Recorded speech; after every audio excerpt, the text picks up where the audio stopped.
नमस्कार, मैं पूजा। बिहार न्यूज में आपका स्वागत है। आज है 6 मार्च, दिन शुक्रवार। खबरों की ओर बढ़ने से पहले एक नजर आज की सुर्खियों पर। स्वास्थ्य विभाग ने लिया टीबी मुक्त बिहार बनाने का संकल्प। इलाज सभी जिला स्तर के सरकारी अस्पतालों में मुफ्त में है उपलब्ध। निजी क्षेत्र में इलाज करा रहे रोगियों को भी मिलती है सरकारी सुविधाएं। प्राइवेट फोटो लीक की धमकी से बचने के जाने उपाय। ऐसे मामलों में आप stopncil.org करेगा मदद। गोपनीयता को रखता है सुरक्षित। नीतीश कुमार ने राज्यसभा चुनाव के लिए किया नामांकन। अमित शाह और नितिन नवीन भी रहे मौजूद। नीतीश कुमार का यह फैसला माना जा रहा बदलाव के लिए बड़ा कदम। 1 अप्रैल से शुरू होगा दूसरे चरण का चालक प्रशिक्षण अभियान। पहले चरण में पटना और औरंगाबाद में दी गई थी ट्रेनिंग। सरकारी और निजी बस दोनों के चालकों को मिलेगा प्रशिक्षण। होली के बाद कार साफ करने के जाने कुछ आसान टिप्स। डिटर्जेंट की जगह माइल्ड कार शैम्पू का करें इस्तेमाल। माइक्रोफाइबर कपड़ा या सॉफ्ट स्पंज के इस्तेमाल से नहीं आएगा स्क्रैच। सहारा निवेशकों के लिए खुला रीसबमिशन पोर्टल। 10 लाख रुपए तक का कर सकते हैं दावा। 45 कार्य दिवस में क्लेम प्रोसेस करेगा पोर्टल। संजू सैमसन के तूफान से इंग्लैंड हुआ ध्वस्त। टीम इंडिया टी20 वर्ल्ड कप 2026 के फाइनल में 8 मार्च को न्यूजीलैंड से होगी खिताबी भिड़ंत। अब बढ़ते हैं अब तक की 25 बड़ी खबरों की ओर विस्तार से। अग्निवीर भर्ती 2026 के लिए आवेदन प्रक्रिया हुई शुरू। भारतीय सेना ने अग्निवीर भर्ती 2026 के लिए आवेदन प्रक्रिया शुरू कर दी है। इच्छुक उम्मीदवार 1 अप्रैल 2026 तक आधिकारिक वेबसाइट पर आवेदन कर सकते हैं। इस भर्ती अभियान के तहत सेना में 25,000 से भी अधिक पदों पर नियुक्ति की जाएगी और इसमें Agniveer, GD, technical clerk, store keeper, tradesman, soldier, pharma, technical nursing assistant और महिला मिलिट्री पुलिस जैसे पद भी शामिल हैं। उम्मीदवारों की आयु 17.5 से 21 वर्ष होनी चाहिए और योग्यता 8वीं से 12वीं पास तक निर्धारित है। चयन प्रक्रिया में ऑनलाइन परीक्षा, फिजिकल टेस्ट, मेडिकल टेस्ट और डॉक्यूमेंट वेरिफिकेशन शामिल है। चयनित उम्मीदवारों को 30,000 से 40,000 रुपए मासिक वेतन मिलेगा और आवेदन शुल्क 250 रुपए निर्धारित है। 1 अप्रैल से शुरू होगा दूसरे चरण का चालक प्रशिक्षण अभियान। बिहार सरकार सड़क सुरक्षा बढ़ाने और यातायात नियमों का पालन सुनिश्चित करने के लिए बड़े स्तर पर चालक प्रशिक्षण अभियान चला रही है। मुख्यमंत्री नीतीश कुमार के साथ निश्चय योजना 3 के तहत सबका सम्मान और जीवन आसान कार्यक्रम में पैदल यात्रियों की सुरक्षा को भी शामिल किया गया है। पहले चरण में पटना और औरंगाबाद में ट्रेनिंग दी गई, जबकि दूसरे चरण में 1 अप्रैल से राज्य के सभी जिलों में सरकारी व निजी बसों और वाहनों के चालकों को अनिवार्य प्रशिक्षण दिया जाएगा। प्रशिक्षण में जेब्रा क्रॉसिंग पर रुकना, हॉर्न कम करना, सीट बेल्ट, स्पीड और ओवरटेकिंग नियम, ट्रैफिक सिग्नल पालन आदि पर ध्यान दिया जाएगा। नीतीश कुमार ने राज्यसभा चुनाव के लिए किया नामांकन। सीएम नीतीश ने बीते दिन गुरुवार को राज्यसभा चुनाव के लिए नामांकन पत्र दाखिल किया और इस दौरान उनके साथ अमित शाह भी मौजूद रहे, जबकि नितिन नवीन ने भी भाजपा की ओर से राज्यसभा के लिए नामांकन किया। पटना के विधानमंडल परिसर में जदयू और भाजपा के कई वरिष्ठ नेताओं की मौजूदगी में ये प्रक्रिया पूरी हुई। मुख्यमंत्री पद की जिम्मेदारी निभाने के बाद नीतीश कुमार का राज्यसभा की ओर कदम बिहार की राजनीति में बड़े बदलाव के रूप में देखा जा रहा है। राजनीतिक विशेषज्ञों का ये मानना है कि उनकी राज्यसभा जाने से बिहार की सियासत में नए समीकरण बन सकते हैं और राज्य में भाजपा सरकार बनने की संभावनाएं मजबूत हो सकती है। पटना में 4 नए पावर सब स्टेशन का होगा निर्माण। पटना में इस गर्मी में बिजली ओवरलोड की चिंता नहीं करने की जरूरत है, क्योंकि पेसू द्वारा 4 नए पावर सब स्टेशन बनाए जा रहे हैं। पश्चिमी क्षेत्र के आसुपुर, उसरी और बेहटा तथा पूर्वी क्षेत्र के जगनपुरा, खेमनीचक में निर्माणाधीन ये स्टेशन शहर की बढ़ती बिजली खपत को संभालेंगे। शहर में कुल 75 से भी अधिक पावर सब स्टेशन काम कर रहे हैं। नए सब स्टेशनों से 5 लाख से भी अधिक लोगों को लाभ मिलेगा। आसुपुर पावर सब स्टेशन चालू हो चुका है। पिछली 2 गर्मियों में 1000 मेगावाट से अधिक बिजली खपत हुई थी, जबकि इस साल 1200 से 1400 मेगावाट की उम्मीद है। प्राइवेट फोटो लीक धमकी से बचने के जाने कुछ आसान उपाय। बिहार पुलिस लोगों को जागरूक कर रही है। यदि कोई व्यक्ति आपकी प्राइवेट फोटो या वीडियो लीक करने की धमकी देता है तो घबराने की जरूरत नहीं। बिहार पुलिस के अनुसार बिना सहमति के किसी की निजी तस्वीरें या वीडियो, चाहे वो असली हो, एआई एडिटेड हो, मॉफ्ड या फेक हो, इंटरनेट पर शेयर करना एक आपराधिक अपराध है। ऐसे मामलों में आप stopncil.org की मदद ले सकते हैं। ये प्लेटफॉर्म आपकी तस्वीरों का डिजिटल फिंगरप्रिंट हैश बनाकर ऑनलाइन प्लेटफॉर्म से साझा करता है, जिससे वही तस्वीर अपलोड होते ही पहचान कर ब्लॉक या हटा दी जाती है। खास बात यह है कि आपकी असली तस्वीर आपके फोन से बाहर नहीं जाती, जिससे आपकी गोपनीयता सुरक्षित रहती है। स्वास्थ्य विभाग ने लिया टीबी मुक्त बिहार बनाने का संकल्प। स्वास्थ्य विभाग बिहार सरकार द्वारा टीबी उन्मूलन के लिए टीबी हारेगा देश जीतेगा चलो बनाए टीबी मुक्त बिहार अभियान चलाया जा रहा है। टीबी की जांच और इलाज सभी जिला स्तर के सरकारी अस्पतालों, मेडिकल कॉलेजों, अनुमंडलीय अस्पतालों, सामुदायिक अस्पतालों तथा प्राथमिक स्वास्थ्य केंद्रों में निःशुल्क उपलब्ध है। प्रखंड स्तर तक मरीजों को जांच, उपचार और निश्चय पोषण योजना की सुविधा दी जाती है। निजी क्षेत्र में इलाज करा रहे रोगियों को भी सरकारी सुविधाएं मिलती है और आधुनिक मशीनों जैसे CBNAAT, ट्रू NAT से मुफ्त जांच की व्यवस्था है। अधिक जानकारी के लिए टोल फ्री नंबर 1800-116666 या फिर 104 पर संपर्क किया जा सकता है। बिहार पर्यटन में आज बात होगी राजगीर के सोन भंडार गुफा की। राजगीर में स्थित सोन भंडार गुफा एक रहस्यमय ऐतिहासिक स्थल है। मान्यता है कि इसमें हर्यक वंश के संस्थापक बिंबिसार का बहुमूल्य खजाना छिपा हुआ है जिसे आज तक कोई नहीं खोज पाया। इसी कारण इसे सोन भंडार कहा जाता है। मान्यता ऐसी भी है कि अंग्रेजों ने खजाने तक पहुंचने के लिए गुफा को तोप से उड़ाने की कोशिश की, लेकिन वे सफल नहीं हो सके और आज भी गुफा पर उस गोली के निशान दिखाई देते हैं। मौर्य काल में बनी इस गुफा की एक चट्टान पर शंख लिपि में कुछ लेख अंकित है जो इसके इतिहास और रहस्य को और रोचक बनाते हैं। बिहार में 4 साल में 18 लाख महिलाओं को मिला मातृ वंदना योजना का लाभ। प्रधानमंत्री मातृ वंदना योजना ने राज्य में गर्भवती और धात्री महिलाओं के लिए महत्वपूर्ण योगदान दिया है। जनवरी 2017 से लागू इस योजना के तहत 4 सालों में 18,15,680 महिलाओं को लाभ मिला है। वित्तीय वर्ष 2022-23 में 6,36,688, 2023-24 में 1,45,832, 2024-25 में 7,18,670 और 2025-26 में 3,14,510 महिलाओं को डायरेक्ट बेनिफिट ट्रांसफर से राशि प्रदान की गई। इस योजना के तहत गर्भावस्था में मजदूरी, हानि की भरपाई, समय पर प्रसव पूर्व जांच, संस्थागत प्रसव और शिशु टीकाकरण को प्रोत्साहित किया जाता है। पहली संतान पर 5,000 रुपए 2 किस्तों में और दूसरी संतान पर यदि कन्या हो तो 6,000 रुपए दिए जाते हैं। होली के बाद की थकान को मिटाने के जाने आसान उपाय। होली के बाद तला भुना खाना और रंगों में मौजूद केमिकल्स की वजह से शरीर में सुस्ती, भारीपन और पाचन से जुड़ी समस्याएं हो सकती हैं। ऐसे में शरीर को रीसेट और डिटॉक्स करना भी जरूरी है। सबसे पहले पर्याप्त हाइड्रेशन पर ध्यान दें और दिन भर में कम से कम 3 लीटर पानी तो जरूर पिए। पानी में खीरा, पुदीना और नींबू मिलाकर पीने से शरीर से टॉक्सिन बाहर निकलने में मदद मिलती है, जबकि नारियल पानी इलेक्ट्रोलाइट संतुलित करता है। इसके साथ ही अगले 3 से 4 दिन हल्का और सुपाच्य भोजन करें, जैसे कि मूंग दाल की खिचड़ी, दलिया या फिर सूप। ताजे फल, सलाद, दही और छाछ का सेवन पाचन सुधारने और आंतों को स्वस्थ रखने में मदद करता है। बिहार में हर जिले में ALS एम्बुलेंस की मिलेगी सुविधा। बिहार सरकार ने राज्य के प्रत्येक जिले में ALS यानी कि एडवांस लाइफ सपोर्ट एम्बुलेंस उपलब्ध कराने की योजना शुरू की है, जिससे आपातकालीन परिस्थितियों में मरीजों को गोल्डन आवर में त्वरित और प्रभावी चिकित्सा सहायता मिल सके। यह एम्बुलेंस गंभीर बीमारियों या दुर्घटना के शिकार मरीजों के लिए चलती फिरती ICU के रूप में कार्य करेगी, जिसमें वेंटिलेटर, कार्डियक मॉनिटर, डिफिब्रिलेटर और जीवन रक्षक दवाएं उपलब्ध होंगी। राज्य में वर्तमान में 1941 एम्बुलेंस संचालित है, जिन्हें 124 और बढ़ाकर 265 किया जाएगा। वर्ष 2024-25 और 2025-26 में लाखों मरीजों ने निःशुल्क सरकारी एम्बुलेंस सेवा का लाभ उठाया। DGCA का नया नियम, यात्रियों को मिलेगी राहत। नागरिक उड्डयन महानिदेशालय यानी कि directorate general of civil aviation ने एयरलाइन टिकट रिफंड और संशोधन नियमों में बदलाव किया है, जिससे यात्रियों को बड़ी राहत मिलेगी। अब यात्री टिकट बुक करने के 48 घंटे के भीतर बिना किसी अतिरिक्त शुल्क के टिकट रद्द या संशोधित कर सकेंगे।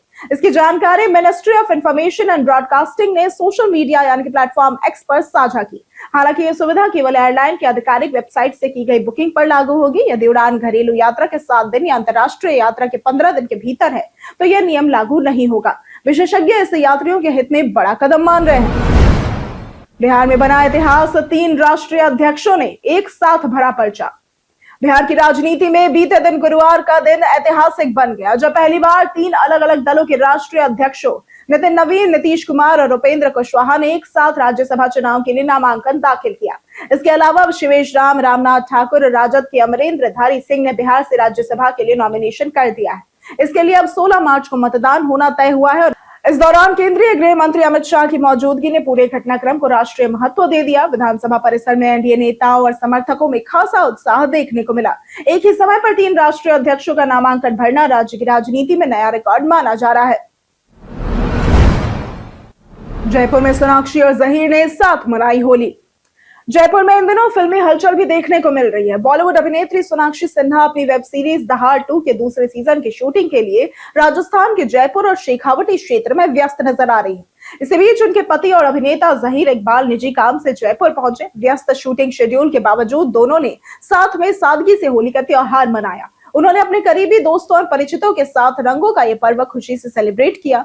एयरपोर्ट पर जहीर ने फैंस के साथ फोटो भी खिंचवाई। पिछले साल उनकी शादी भी काफी चर्चा में रही थी। शूटिंग के बीच दोनों को साथ समय बिताने का मौका मिला। क्यूआर कोड स्कैन करने से पहले रहे सावधान। डिजिटल पेमेंट के बढ़ते इस्तेमाल के साथ क्यूआर कोड फ्रॉड का खतरा भी बढ़ गया है। साइबर ठग असली क्यूआर कोड के ऊपर नकली कोड चिपकाकर लोगों से पेमेंट अपने खाते में ट्रांसफर करा लेते हैं। इसलिए स्कैन करने से पहले कोड को ध्यान से देखना जरूरी है। अगर स्टिकर नया, टेढ़ा या उसके नीचे दूसरा कोड दिखे तो सावधान रहे और दुकानदार से पुष्टि करें। पेमेंट करने से पहले ऐप की स्क्रीन पर दिख रहे नाम को भी जरूर जांचें कि वो दुकानदार के नाम से मेल खाता है या नहीं। दुकानदारों को भी साउंड बॉक्स या पेमेंट अलर्ट सिस्टम का उपयोग करना चाहिए। कटिहार पुलिस ने भारी मात्रा में शराब की जब्त। कटिहार में पुलिस ने अपराध नियंत्रण और कानून व्यवस्था मजबूत बनाए रखने के लिए अभियान चलाया।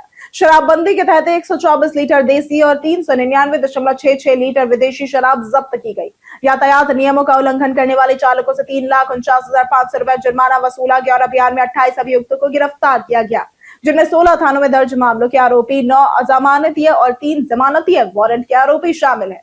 इसके अलावा 11 शराब के आरोपी, 1 आर्म्स एक्ट और 1 पॉक्सो एक्ट का आरोपी भी पकड़ा गया। कार्रवाई में 3 बाइक, 1 टोटो, 2 मोबाइल और 1 पिकअप जब्त किया गया। जाने आज कैसा रहेगा बिहार के मौसम का मिजाज। बिहार के कई जिलों में आज गर्मी का असर बढ़ सकता है। पटना, गया, बक्सर, दरभंगा और समस्तीपुर में अधिकतम तापमान 31 से 23 डिग्री सेल्सियस तक पहुंचने की संभावना जताई गई है। दिन के समय तेज धूप रहेगी, जिससे दोपहर में गर्मी अधिक महसूस हो सकती है। वहीं सीमांचल क्षेत्र में हल्के बादल छाए रहने के आसार हैं। नमी का स्तर सामान्य रहने की संभावना है, लेकिन धूप के कारण गर्मी का प्रभाव बना रहेगा। लोगों को दोपहर में धूप से बचाव करने और पर्याप्त पानी पीने की सलाह दी गई है। तो कुल मिलाकर मौसम सामान्य से थोड़ा गर्म रह सकता है। सहारा निवेशकों के लिए खुला री-सबमिशन पोर्टल।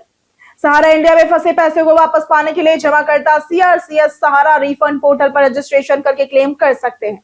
जिन लोगों के आवेदन में कमी पाई गई थी या जिनका भुगतान नहीं हो पाया, उनके लिए री-सबमिशन का विकल्प फिर से खोल दिया गया है। अब जमाकर्ता कमियों को सुधार कर अपना क्लेम दोबारा जमा कर सकते हैं और 10 लाख रुपए तक का दावा कर सकते हैं। रजिस्ट्रेशन के लिए आधार के आखिरी 4 अंक और आधार से लिंक मोबाइल नंबर जरूरी है।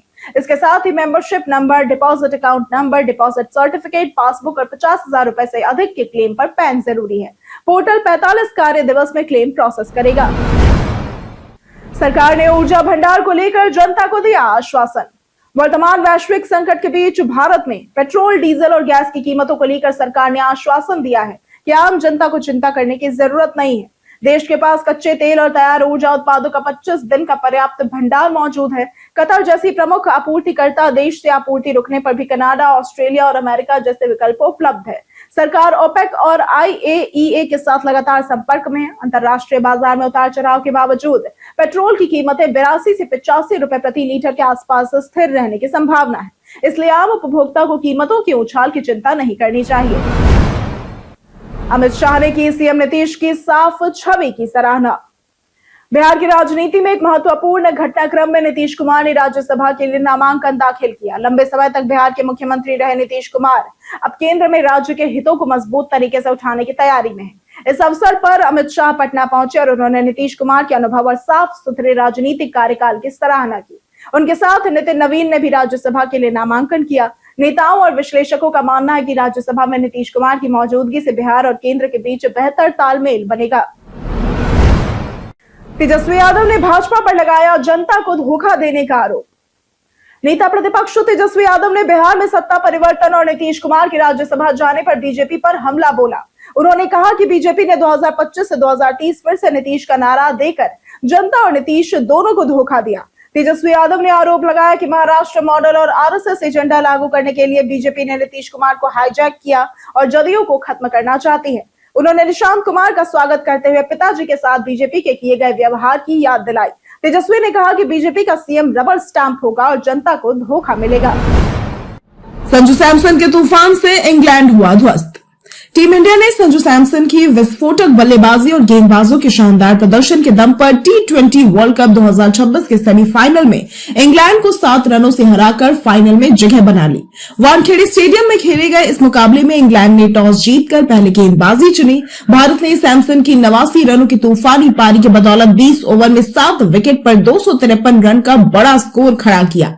जवाब में इंग्लैंड की टीम 246 रन ही बना सकी। हालांकि जैकब बेथेल ने 105 रनों की शानदार पारी खेली। भारत के लिए हार्दिक पांड्या ने 2 विकेट लिए, जबकि अर्शदीप सिंह, जसप्रीत बुमराह, वरुण चक्रवर्ती और अक्षर पटेल को एक-एक सफलता हासिल हुई। अब भारत का फाइनल मुकाबला 8 मार्च को न्यूजीलैंड क्रिकेट टीम से नरेंद्र मोदी स्टेडियम में होगा, जहां टीम इंडिया लगातार दूसरी बार खिताब जीतने के इरादे से उतरेगी। कई कारणों से दर्ज है भारत के इतिहास में आज की तारीख। 2009 में आज के दिन भारतीय वायुसेना को 3 दशक तक अपनी सेवाएं देने के बाद स्किंग विंग लड़ाकू विमान मिग-23 ने अंतिम उड़ान भरी। 1992 में फवाद मिर्जा का जन्म हुआ, यह भारतीय घुड़सवार है। 1944 में रामशरण जोशी का जन्म हुआ, यह भारतीय पत्रकार, संपादक, मीडिया के अध्यापक और समाज विज्ञानी है। 1950 में सच्चिदानंद सिन्हा का निधन हुआ था, यह भारत के प्रसिद्ध सांसद, शिक्षाविद, अधिवक्ता तथा पत्रकार थे। 2015 में रामसुंदर दास का निधन हुआ, यह भारतीय राजनीतिज्ञ और बिहार के मुख्यमंत्री रहे थे। होली के बाद कार साफ करने के जाने आसान टिप्स। होली के बाद गाड़ी की सही तरीके से सफाई करना जरूरी है, क्योंकि रंगों में मौजूद केमिकल कार के पेंट को नुकसान पहुंचा सकते हैं। सबसे पहले गाड़ी को साफ पानी से अच्छी तरह धो ले, ताकि सूखे रंग नरम हो जाए और आसानी से हट सके। सफाई के लिए डिटर्जेंट की जगह माइल्ड कार शैम्पू का इस्तेमाल करें, जिससे पेंट सुरक्षित रहता है। रंग हटाने के लिए माइक्रोफाइबर कपड़ा या सॉफ्ट स्पंज ही इस्तेमाल करें, ताकि स्क्रैच न आए। कार के शीशों और वाइपर को भी ग्लास क्लीनर या पानी से साफ करें। जरूरत पड़े तो कार पॉलिश या वैक्स करवाकर गाड़ी की चमक दोबारा वापस लाई जा सकती है। 5 मार्च को शेयर बाजार में कई दिनों की गिरावट के बाद दिखी तेजी। बीते दिन शेयर बाजार में गिरावट के बाद मजबूती लौट आई। सेंसेक्स 900 अंक बढ़कर 80,015.90 और निफ्टी 285 अंक ऊपर जाकर 24,765.90 पर बंद हुआ। तो वहीं Adani Ports, Larsen and Toubro, NTPC, Reliance, Bharat Electronics और इंडिगो के शेयरों में अच्छी खरीदारी हुई, जबकि Tech Mahindra, HCL Tech, Hindustan Unilever और आईसीआईसीआई बैंक में गिरावट रही। तेजी के पीछे अमेरिकी और एशियाई बाजारों का सकारात्मक प्रभाव, घरेलू संस्थागत निवेशकों की खरीदारी और पिछले दिनों की गिरावट के बाद सस्ती कीमत पर निवेश की संभावना रही। कच्चा तेल महंगा और विदेशी निवेशक सतर्क है। 15 मार्च से शुरू होगा खरमास, 1 महीने तक शुभ कार्यों पर रहेगी रोक। खरमास इस साल 15 मार्च 2026 रविवार से 14 अप्रैल 2026 मंगलवार तक रहेगा, जब सूर्य मीन राशि में प्रवेश करेंगे। इस दौरान हिंदू धर्म में शादी, ब्याह और अन्य मांगलिक कार्य नहीं किए जाते। धार्मिक अनुष्ठान, पूजा पाठ, यज्ञ और दान करना अत्यंत पुण्यकारी माना जाता है। ज्योतिष के अनुसार शुभ विवाह के लिए सूर्य, गुरु और शुक्र का शुभ होना आवश्यक है। खरमास के बाद बनारसी पंचांग अनुसार 38 दिन और मिथिला पंचांग अनुसार 21 दिन विवाह के लिए शुभ होंगे। इसके अलावा इस वर्ष ज्येष्ठ मास और मलमास का संयोग भी रहेगा। यहाँ बताई गई किसी भी जानकारी पर अमल करने से पहले संबंधित विशेषज्ञों की सलाह अवश्य ले। हम प्रतिदिन आपसे 5 ऐसे जरूरी सवाल और उसके जवाब बताएंगे, जो कि बीपीएससी, बिहार पुलिस, दारोगा समेत एसएससी जैसे अन्य प्रतियोगी परीक्षाओं में काम आएंगे। सवाल इतिहास, बिहार स्पेशल, विज्ञान, करंट अफेयर्स और भूगोल से रहेंगे। पूछे गए 5 सवालों में आपने कितना सही उत्तर दिया, ये हमें कमेंट करके जरूर बताएं। हमारा पहला सवाल है, बिहार को कितने कृषि जलवायु क्षेत्रों में विभाजित किया गया है? ए 2, बी 3, सी 4 या फिर डी 5? इसका सही जवाब है बी 3। हमारा दूसरा सवाल है, बिहार में अन्य उद्योगों की तुलना में खाद्य प्रसंस्करण उद्योगों की संख्या अधिक कौन सी है? ए गन्ना, बी गेहूं, सी मक्का या फिर डी चावल? इसका सही जवाब है डी चावल। हमारा तीसरा सवाल है, पंचायत में महिलाओं के लिए कितनी सीटें आरक्षित है? ए 50% सीटें, बी 1/4 सीटें, सी 2/3 सीटें या फिर डी 1/3 सीटें? इसका सही जवाब है डी 1/3 सीटें। हमारा चौथा सवाल है, युवक अखबार किसने शुरू किया था? ए केदारनाथ मिश्र प्रभात, बी विद्यापति, सी राजकुमार शुक्ल या फिर डी रामवृक्ष बेनीपुरी? इसका सही जवाब है डी रामवृक्ष बेनीपुरी। हमारा पांचवा सवाल है, बिहार का कौन सा महाजनपद 8 राज्यों का संघ हुआ करता था? ए वज्जी, बी मगध, सी अवंती या फिर डी अंगा? इसका सही जवाब है ए वज्जी। बीते दिन हमारे द्वारा पूछे गए सवाल का जवाब आप लोगों में से बहुत लोगों ने हमारे कमेंट सेक्शन में लिख कर दिया है। जिन्होंने हमारे द्वारा पूछे गए सवाल का जवाब दिया है उनके नाम है विजय घायल, मंजेश कुमार, पंचानन सिंह, बंटी कुमार, नवीन कुमार मिश्र, सुदीप मंडल, राम बाबू दास, सूरज रॉय, राजकिशोर महतो, रामलाल सोरेन, सुभाष प्रसाद, अनवर करीम खान, दयानंद सिंह, रवि मोहन वर्मा, पुरुषोत्तम कुमार, प्रियंका कुमारी, चंदन कुमार, जितेंद्र ठाकुर, मणिक लाल पासवान, कृष्णा प्रसाद, सूरज कुमार, मनोज कुमार, अमरनाथ शाह, अतीक खान, अशोक कुमार, रामलाल सोरेन और राजकुमार यादव। इसी के साथ बढ़ते हैं आज के सवाल की ओर। आज का सवाल है, आपके हिसाब से नीतीश कुमार के बाद बिहार के सीएम पद के लिए सबसे मजबूत दावेदार कौन हो सकते हैं? आप अपना जवाब हमें हमारे कमेंट सेक्शन में लिखकर जरूर बताएं। आज के लिए सिर्फ इतना ही। बिहार की तमाम खबरों के साथ बने रहने के लिए देखते रहे बिहारी न्यूज और साथ ही अगर आप यूट्यूब चैनल पर देख रहे हैं तो चैनल को सब्सक्राइब करें और अगर आप फेसबुक पेज पर देख रहे हैं तो लाइक और फॉलो जरूर करें।